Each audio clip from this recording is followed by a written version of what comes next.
Birds, flesh-eating birds.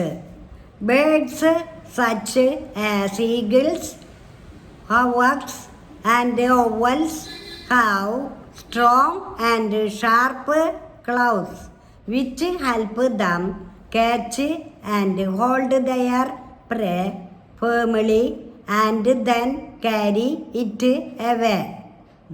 An eagle has sharp claws.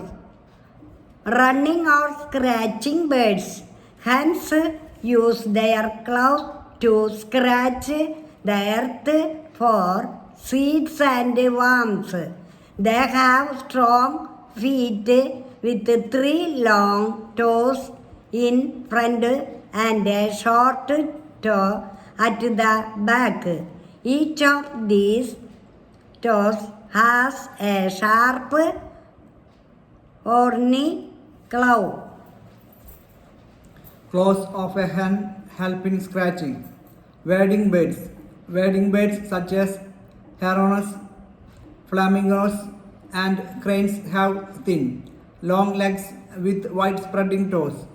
These toes keep the feet from sinking in the soft mud when these birds wade through muddy water. A flamingo has long legs. Swimming birds such as ducks swim in water. Such birds have short legs. They have 3 toes in front and 1 at the back within a thin skin spread over them. Such feet are called webbed feet. The webbed feet help in swimming. A duck has webbed feet